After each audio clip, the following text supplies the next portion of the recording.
வணக்கம் நலம் தானா விவர்ஸ். இன்னைக்கு இட்லி தோசைக்கு தொட்டுக்கிறதுக்கு புது தினசான சட்னி செய்ய போகிறோம்.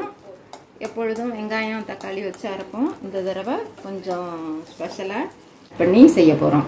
இப்போ ஃபஸ்ட்டு வடை சட்டியில் அடுப்பத்தை வச்சு வடை சட்டியை வச்சு எண்ணெய் ஊற்றியாச்சு. இதில் பூண்டு ஒரு 2 பல், நான் பெரிய வெங்காயம் 1 எடுத்திருக்கேன். அதே மாதிரி தக்காளியும் பெரிய தக்காளி 1 போட்டிருக்கேன். ஒரு 4 மிளகாய், ஒரு 2 பல் 3 பல் பூண்டு போட்டிருக்கேன். இவ்வளவுதான். இதை பூண்டு அதில் போட்டு முதல்ல வதக்கிக்கலாம். கொஞ்சம் சுள்ளுன்னு இருக்கும், அதனால இது தீராப்பில் ஆகிடும். உடனே அது போட்ட உடனே வெங்காயம், நல்ல பெரிய வெங்காயம், 1 நிமிஷம் வதக்கிட்டு திரும்பவும் தக்காளியை போட்டு மூடி வச்சு வேக வைக்கணும். தக்காளியை அந்த பச்சை வாசம் போறது.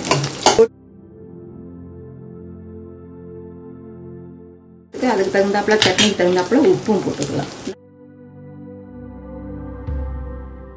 இந்த பாதி வதங்கிடுச்சு.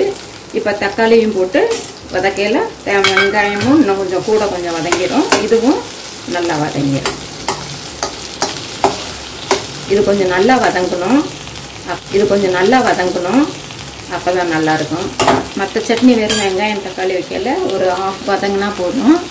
இப்போ இதுக்கு கொஞ்சம் முழுசாக வதங்கட்டும். கொஞ்சம் மூடி வச்சிடுறேன். நல்லா க்ளோஸாக மூடி வச்சுட்டா கொஞ்சம் சீக்கிரம் வதங்கும்.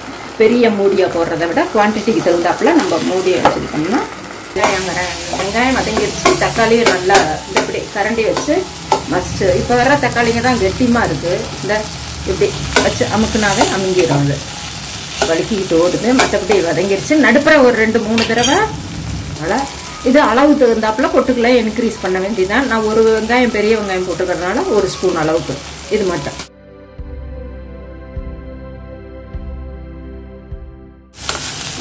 கடலைப்பருப்புக்கு பொட்டுக்கடலை போட்டுக்கிறோம். ஆமாம்.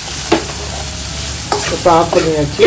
ஆறணுன்னா ஒரு அரைப்பறக்கணும். தாளிக்கணும். அதுக்கு தாளித்து எண்ணெய் ஊற்றி கடுகு உளுந்தம்பருப்பு கொஞ்சம் பெருங்காயம் போட்டு தாளித்து அதில் கொட்டி கருவேப்பிலை அரைச்சிட்டு காமிக்கிறேன். இப்போ ஆறிடுச்சு. அரைச்சி கிண்ணத்தில் எடுத்து வச்சாச்சு. கடுகு போட்டாச்சு. கொஞ்சம் உளுந்தம்பருப்பு,